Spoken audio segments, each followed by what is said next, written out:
नमस्कार आणि welcome to the new vlog of the तना निखिल. मी तना तुमचं अगदी मनापासून स्वागत करते आपल्या आजच्या व्लॉगमध्ये. ॲक्च्युली माझी अजून पण अशी मनस्थिती नव्हतीच व्लॉग वगैरे बनवायची, कारण कालपासूनच सगळे इंटरव्ह्यूज वगैरे यायला लागलेत सगळ्यांचे. तर ते बघून बघून पुन्हा तेच सगळं डोक्यात फिरत आहेत. पण म्हटलं हे करूयात सुरू, थोडं मन इकडे तिकडे होईल आणि माझ्याकडे छानसा कंटेंट पण आहे. तरी पण माझी इच्छा होत नव्हती, पण आता म्हटलं करूयात सुरू. तर मी निघाली आहे माहेरी. एवढा सगळा पसारा घेऊन, ज्याच्यावरनं मी आत्ताच निखिलचे बोलणे खाल्लेत. बट हे लाईट्स वगैरे मला व्लॉगसाठी न्यावे लागतात. सखीचीच डायपर बॅग आहे, सखीच्या खेळण्या आहेत, सखीचे कपडे. माझी फक्त ती रेड बॅग आणि ती लॅपटॉपची बॅग, अशा दोनच बॅग आहे. याच्यात पण सगळं सखीचंच आहे. तर मी ट्रिपला जाणार आहे म्हणून ते सगळंच घेऊन चालली आहे मी.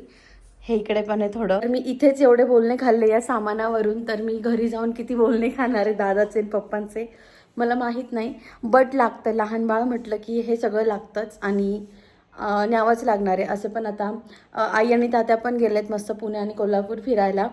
निखिल पण उद्या पुण्याला जाणार आहे. सो आम्ही इथे राहून काय करणार, तर आम्ही चाललो आहे मामाकडे एवढा सगळा पसारा घेऊन. आणि होप सो मी तिथे गेल्यानंतर कंटिन्यू व्लॉग पोस्ट करेल, माझ्याकडनं होतील असं मला वाटतं आहे.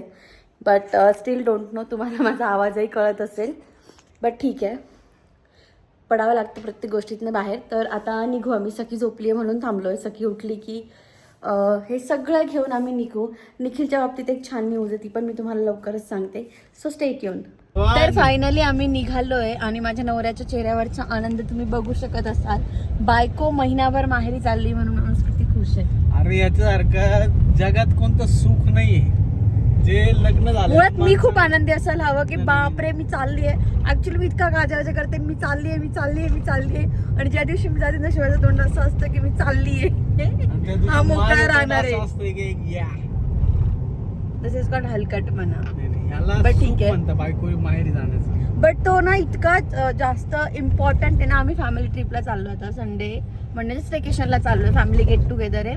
तर ना त्याला ऑफिसचं अर्जंट काम आलं, त्याच्यामुळे त्याला पुण्याला जावं लागतंय. तर मी अशी ग्रुपवर टाकलं की निखिल नाहीये. तर लिटरली आमच्यातल्या 5-6 जणांनी कॅन्सल केलं. नाहीये निखिल. संतोषला तर मी एवढं झापलंय की निखिल नाहीये म्हणजे एवढी काय गोष्ट मोठी, मी आहे ना. तर माझे काका पण जाणार आहे, जावई नाही तर काय. हे दादा पण माझं खूप नाराज झाला. वहिनी म्हणे त्यांना सांगा ना ते मॅनेज करायला, दाजींना सांगा नंतर जाऊयात. बट मलाच झालं की हा इतका कसा इम्पॉर्टंट आहे सगळ्यांसाठी. जनरली असं असतं लोकांचं की जावई नाहीये ती डेट बघा चला कुठेतरी. बट सगळे नाराज झाले. माणसं जोडायचा स्वभाव असं काही नाही. ते यु नो प्रत्येक माणूस जसं जावायला देव माणूस समजतं, बट त्या बायकोलाच माहित असतं की तो नवरा देव माणूस आहे की दुसरं काही आहे.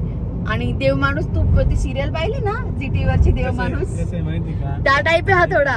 सासर त्यांना माहित राहतं आपण दिलेला बॉम्ब कितीच खतरनाक आहे, त्याच्यामुळे ते माहिती हा माणूस आपण हिला सांभाळायला थकलो होतो, पण आता हा माणूस आयुष्यभर सांभाळणार आहे. मला अजिबात थकले नव्हते. मी जॉब सोडून आले, मी घरी दिसली बऱ्याच जणांना म्हणून माझं लग्न झालं. नाही तर माझं अजून 3-4 वर्ष लग्न झालं नसतं. म्हणजे मी त्यांना माहिती आपण हिला सांभाळतो म्हणजे आपण किती टफ काम करतोय. आता हा माणूस कंटिन्यू माझ्या पप्पाला, माझ्या मम्माला काही बोलायचं सांग भेटू पप्पाला. सकू से हाय हाय हाय. गबूने पण छान छान ड्रेस घातले, आम्हाला स्नेहल मावशीने आणलेला. तर निघालोय आणि मी घरी चालले आणि घरी कोणीच नाहीये. बहुतेक मलाच कुल फुगडून आज जावं लागतंय. पण बघूया आता कसं होतं. संध्याकाळी आम्हाला छान सरप्राईज मिळालं. मामा अचानक गाडी घेऊन आला होता ओवाळायला. पहिल्यांदा आईकडेच आणली होती त्यांनी डायरेक्ट शोरूममधून. मग छान ऑप्शन वगैरे केलं, मामाला टॉवेल टोपी दिली, खूप सारे पेढे खाल्ले, मस्त चक्कर मारून आलो मामाच्या गाडीत. आणि नंतर सखी आणि गौरीची मस्ती बघा.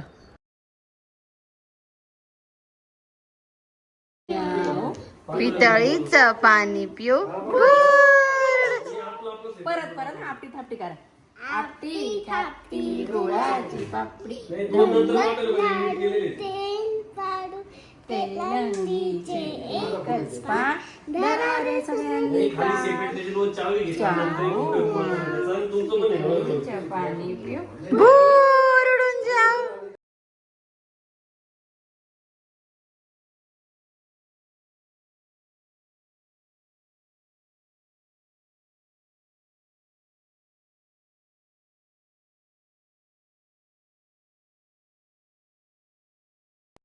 तर काल सकाळी मी आईकडे आली होती, आज दुसऱ्या दिवशीची संध्याकाळ आहे.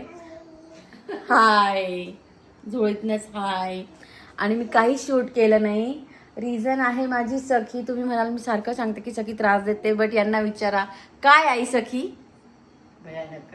किती भयानक आहे. तुझी गौरी होती अशी नुसतं हाय.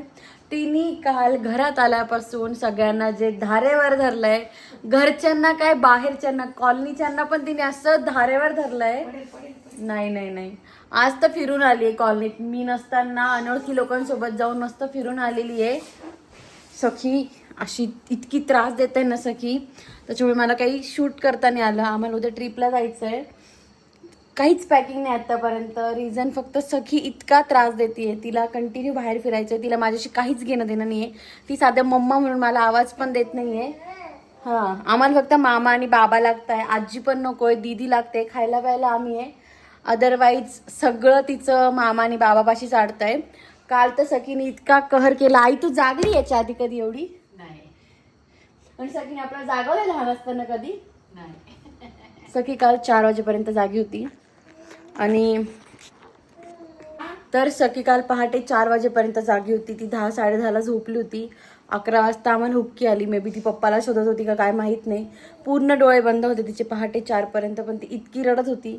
शेवटी मी 2:30 वाजता दादाला उठवलं की ये बाबा बघ, मे बी तिला असं वाटेल पप्पा आहे. ती तो होता तोपर्यंत शांत बसायची. तो दाराच्या बाहेर गेला की ती लगेच उठून उभं राहायची. असं करत करत सखी पहाटे 4ला झोपली आहे.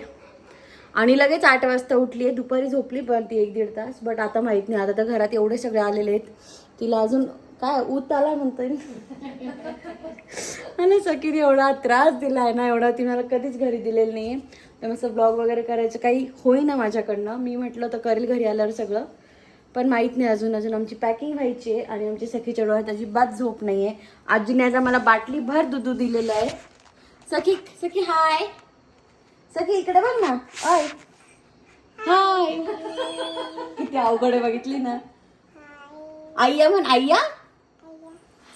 पप्पा कुठे आहे सखी? पप्पा कुठे आहे? आणि एवढ्या गोंधळात पण मम्मी तिला झोळीत टाकायला देऊन ती बाळ दे बाळ दे, मी बाळाला घेऊन बसली आहे. बघू ती झोपल्यावर आमची पॅकिंग आणि मग उद्या जायची तयारी. तर काल रात्री माझ्या सगळं रात्रभर झोपलं आणि याचा आनंद मी तुम्हाला सांगू शकत नाही. कारण परवा रात्री तिने माझे जे हाल केले होते, मला असं वाटलं होतं महिनाभर ती मला तसंच करते काय. तसं आज दुसराच दिवस आहे, बट तिने केलं आहे मॅनेज. आणि माहेरी म्हणजे सासरी ना माझं लवकर डोळा उघडत नाही, काम नसतं तरी पण. बट इथे आल्यानंतर एवढा हा पक्ष्यांचा चिवचिवाट असतो ना की इतक्या लवकर उठलं जातं माझ्याकडून. आणि तसे 7 वाजले तरी येऊन बघितलं. आणि असं कोण म्हणतं की फक्त सासरी गेल्यावर असं म्हणतात की बाळाची तब्येत कमी झाली. मला इतकं जाम केलं आहे सखीच्या तब्येतीवरनं माझ्या आईने. आणि तिनेच ठिका घेतला आहे, तीच तिला खाऊ पिऊ घालते. आणि असं काहीतरी त्यांचं रूप आहे माझ्या पप्पांचं की तुझ्यामुळे ती बारीक झाली, तुझ्यामुळे ती बारीक झाली आहे. बरं ठीक आहे, त्यांना म्हटलं महिना आहे, काय सेवा करायची ती करा नातीची. नातीचे उद्योग पण बघा काय ते, आणि ठरवा तुमच्या नातीची तब्येत का होत नाही म्हणून. पण जाम केलं आहे त्यांनी मला. काल रात्री ॲक्च्युली आमची आवरासावर पण चालू होती. फायनली पॅकिंग वगैरे झाली आहे. आज आम्हाला निघायचं आहे. आमचा 1 डेचा stay, but still we are very excited. कारण खूप दिवसांनी फॅमिली गेट टुगेदर करतो आहे.